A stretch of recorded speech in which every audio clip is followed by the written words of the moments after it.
बड़ा आनंद आया। बोले पहली बार कोई ब्राह्मण कोई संत ऐसा तो आया कि जो भोजन करने का इच्छुक है। महारानी ने बड़े बड़े कटोरों में भोजन लगाया। अब बाबा का भोजन शुरू हुआ। भोजन करते करते शाम हो गई, भोजन चल रहा है। जानकी जी ने कई बार तो आटा गूंथ लिया, कई बार सब्जी की तैयारी कर ली। सो ही तुरंत रिद्धि सिद्धि को बुलाया। गणेश जी की जो पत्नियां हैं बोले आओ देवियों सहायता करो, बाबा भूखे नहीं उठना चाहिए। अब तीनों लग गई, फिर भी बाबा का तो भोजन चल ही रहा है। गणेश जी को बुलाया, नौ रिद्धियों सिद्धियों को बुलाया, नौ देवियों को और बुलाया। ये मानिए कि वहां पर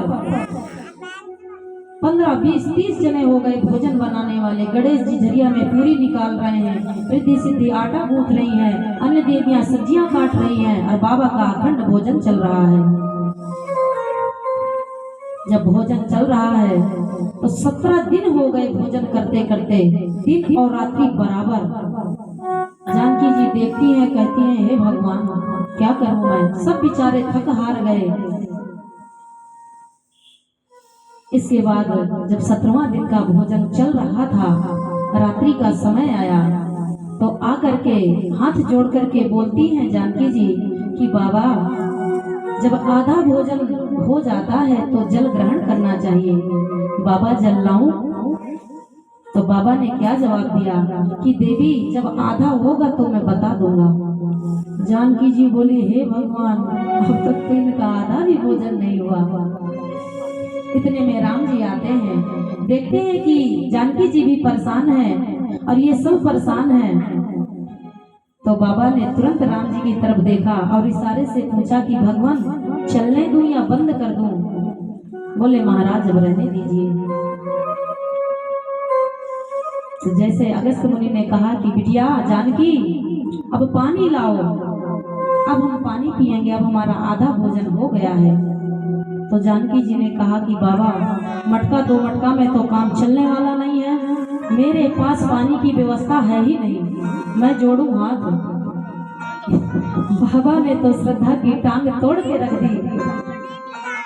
राम जी ने कहा इशारे से ही कि बाबा आप तो महान संत हैं, एक समाधि लगाते हैं तो कई वर्ष बीत जाते हैं, आप चिंता ना करिए। मेरे इस अवतार में आपने भोजन किया है और जब मैं कृष्ण अवतार लेकर के आऊंगा और इंद्र की पूजा बंद कराऊंगा तो इंद्र बारिश तो करेगा, तो उस टाइम पे आकर के आप जल ग्रहण करना। तो वही अगस्त मुनि बैठ करके आज जलपान कर रहे हैं। सब बड़े प्रसन्न हैं।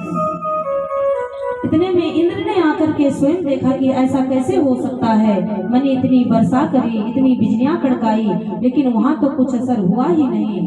और जैसे इंद्र आया और देखा कि अरे ये तो मेरा कन्हैया है, मेरा नारायण है, तो जहां से ब्रज की सीमा की शुरुआत हुई वहीं से वो ऐरावत से उतर गया, अपने हाथी से नीचे उतर गया और भागा भागा आया और कन्हैया के चरणों में गिर पड़ा। बोले भगवान मुझे माफ कर देना, मेरे से तो बहुत बड़ी गलती हो गई, मैं अपने आप को भगवान समझ बैठा, मुझे नारायण माफ कर दो, मेरी भूल को क्षमा करो और जो दंड देना चाहो तो दो, लेकिन मुझे क्षमा कर दो। भगवान ने तुरंत कह दिया कि जाओ इंद्र मैंने तुझे क्षमा किया। कल मैंने एक कथा सुनाई थी कि जब